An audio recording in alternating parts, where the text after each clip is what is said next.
Je vais te montrer un exercice bilan sur le chapitre énergie des systèmes électriques. C'est un exercice intéressant parce que, comme tu peux le voir donc dans l'énoncé, tu as une question. Voilà, c'est un exo qui n'est pas guidé. Alors dans le bouquin où j'ai pris cet exo, tu as deux niveaux de résolution. Tu as un niveau qui est plus guidé, mais là je te propose de traiter le niveau avec démarche autonome. C'est pour ça que j'ai marqué que c'était un exercice qui nécessitait une démarche autonome. Donc tu as des informations qui constituent l'énoncé. Et puis ensuite, tu as la question, calculer l'énergie délivrée par les batteries ainsi que la capacité en coulomb. Alors on va regarder ensemble l'énoncé, je te conseille de bien le lire attentivement, d'essayer évidemment de faire l'exercice de ton côté par toi-même, de chercher, de griffonner des choses au brouillon. Et puis après, tu regardes petit à petit la façon dont je vais le résoudre et dont je vais proposer justement la résolution. Alors on nous parle de voiture électrique. Une voiture électrique est capable de parcourir 400 km à la vitesse constante de 110 km/h en développant 67 chevaux de puissance. Le rendement du moteur électrique est de 95%. Donc il y a plein d'infos intéressantes ici. Les batteries de cette voiture délivrent une tension de 350 volts. Et parmi les données, on te dit que 1 cheval égale, on a l'équivalence en watts, 745 watts. Bon, les informations qu'on va prendre et qu'on va noter. Déjà, on a une histoire de distance parcourue à une certaine vitesse. On nous dit qu'on parcourt une distance de 400 km, à la vitesse de 110 km/h. Bon, ça pour l'instant, qu'est-ce qu'on en fait? Je ne sais pas. On verra plus tard. Mais sache que puisqu'on est à vitesse constante, ils le disent ici, puisque la vitesse est constante, tu vas avoir accès à cette relation-là. Vitesse égale distance divisée par durée. Ce qui te donne accès éventuellement à la durée du trajet. Durée égale distance divisée par vitesse. Ok? Donc si besoin, on sait quelle est la durée du trajet. Donc on met ça dans un coin de notre tête et puis on le garde sous le coude, quoi. Ok? Ensuite, qu'est-ce qu'on a d'autre comme information? On nous dit qu'on développe une puissance. Donc la puissance développée, on va l'appeler puissance utile. C'est 67 chevaux. Et on sait que 1 cheval, c'est équivalent à 745,7 watts. Voilà. Et on a le rendement du moteur. Donc le rendement du moteur, c'est 95%. Enfin, on va plutôt écrire 0,95 d'ailleurs. Rendement égale 0,95. Et tu sais qu'un rendement, tu peux le caractériser par le rapport de la puissance utile sur la puissance fournie. Voilà. Dernière information, on a la tension aux bornes des batteries. Donc la batterie ou les batteries elles délivrent une tension de 350 volts. Ok? Et puis après, tout ce qu'on sait par ailleurs, c'est les relations que tu connais du cours. Entre autres, que une puissance électrique, c'est U fois I. Tu vois, ça par exemple, il faut savoir. Donc là, on parle en watts. U, on parle en volts. Et I, on parle en ampères. Ok? Et puis, ce qu'on peut savoir d'autre aussi, c'est que l'intensité dans un circuit électrique, c'est égal à la charge qui traverse le circuit pendant une certaine durée, pendant la durée delta T.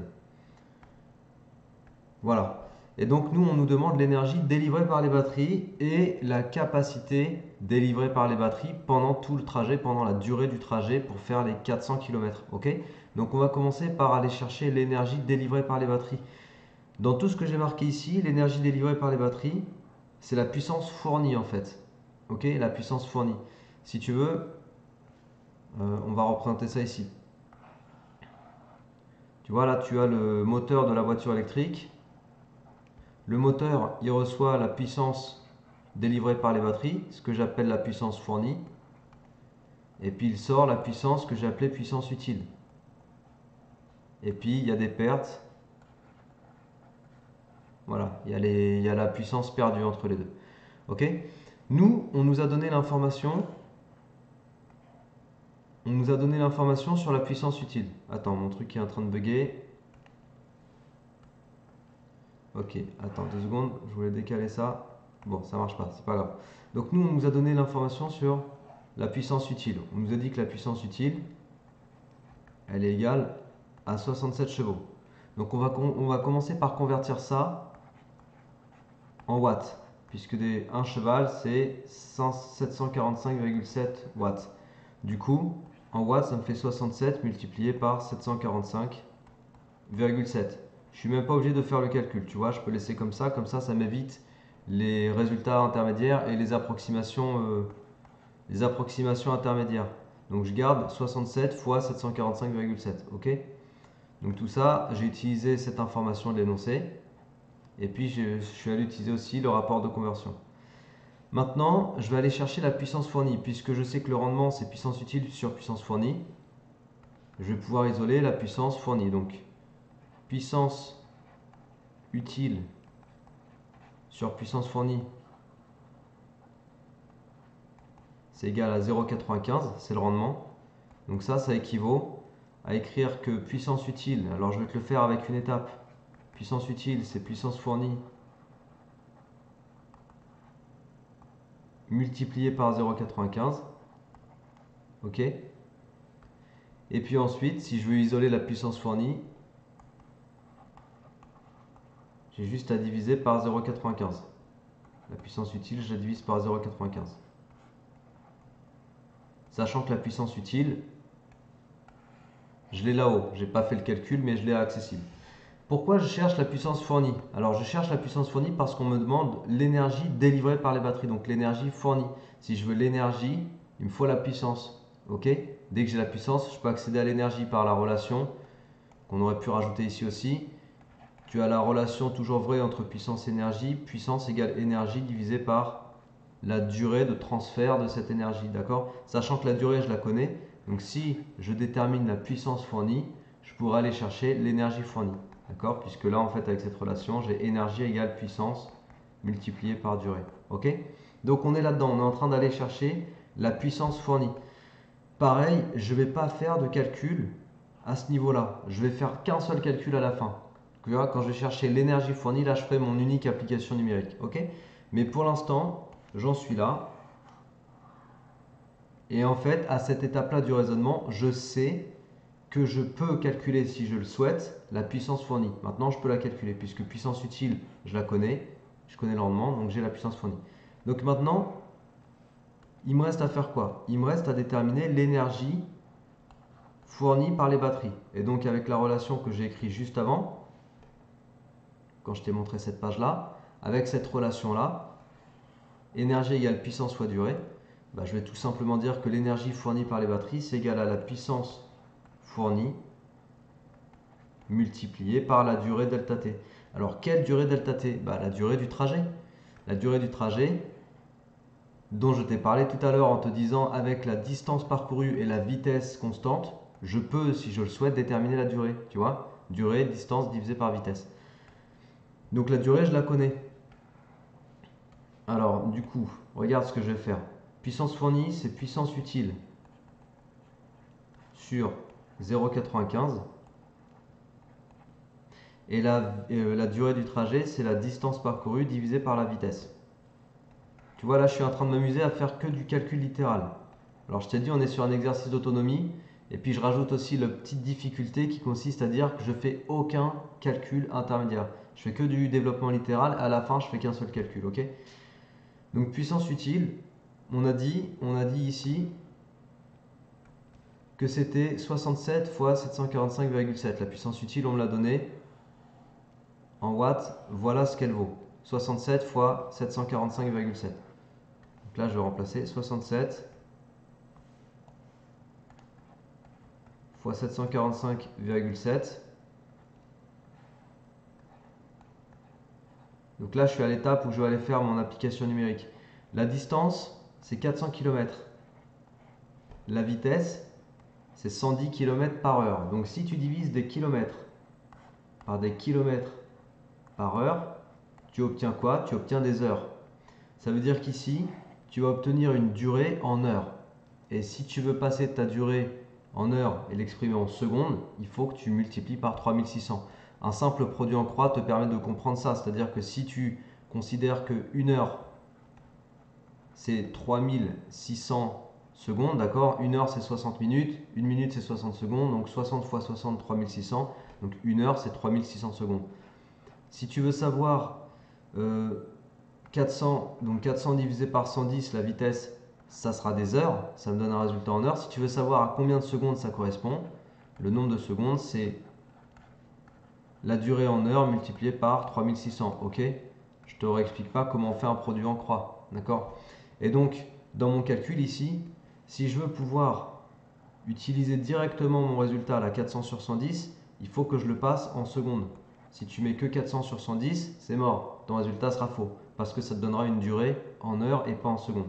Alors que là, dans l'énergie, il faut que tu mettes bien tous les éléments dans le bon système d'unité. Tu vois, le système international, les temps en secondes, les puissances en watts, les énergies en joules, etc. quoi.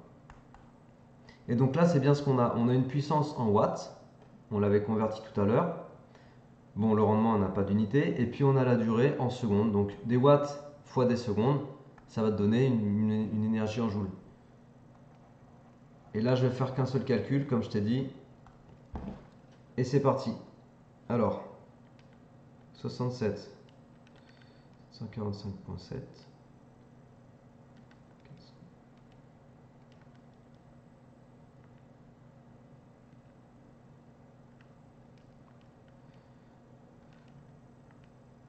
Juste, pour les chiffres significatifs, là tu as deux chiffres, 4 chiffres, 3 chiffres, 3 chiffres, 4 chiffres. Enfin, lui, bon, il compte pas parce que c'est le rapport de conversion en secondes, mais en tout cas, tu vas garder un résultat à deux chiffres significatifs. Ok, on prend le plus petit nombre de chiffres significatifs. Waouh, ça fait beaucoup. Alors attends, il faut que je me mette en mode scientifique. Ouais, pareil, pense à mettre ta calculette en mode scientifique quand tu fais de la physique-chimie en fait. Parce qu'on est très souvent à utiliser l'écriture scientifique et c'est très emmerdant d'aller compter le déplacement de virgule et tout. Je sais qu'il y a pas mal d'élèves qui passent pas, qui n'ont pas l'habitude de passer en écriture scientifique, mais c'est pourtant très très très pratique. Voilà, ça c'est l'énergie fournie par les batteries exprimée en joules. Alors après on pourrait utiliser un multiple, on pourrait parler en mégajoules par exemple, on pourrait parler en gigajoules. Ok, ce serait possible. Je vais rester en joules. Je laisse 6,9 10 puissance 8 joules. Ok, 6,9, j'ai conservé deux chiffres significatifs. Voilà, ça c'était pour la partie, la question, en fait, la partie de la question, calculer l'énergie délivrée par ces batteries. Et maintenant, on me demande la capacité en coulombs. Alors, pour avoir la capacité, il me faut quoi? Il me faut l'intensité. Pourquoi? Parce que on est ici, on va repartir de cette formule. Alors, capacité délivrée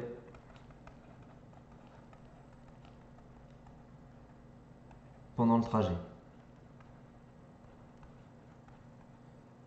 Donc si tu veux la capacité, il faut aller chercher la formule dans laquelle intervient la capacité. La charge, en fait, la charge délivrée par les batteries. Donc Q, c'est ce qu'on est en train de chercher. Et Q, c'est égal à I fois delta T. Mais à quoi est égal à I? Parce que delta T, à quoi est égal I? Pardon, delta T on le connaît. Delta T on l'a déjà recherché et utilisé. Donc delta T c'est bon.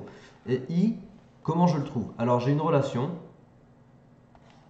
tu vois, je le fais en parallèle. Donc dans ta tête, il faut que tu raisonnes avec différents endroits. Il ne faut pas être focalisé juste sur une formule, un raisonnement, une recherche. C'est ça en fait, chercher, trouver ces pistes de résolution, c'est savoir regarder dans plusieurs directions en même temps, tu vois.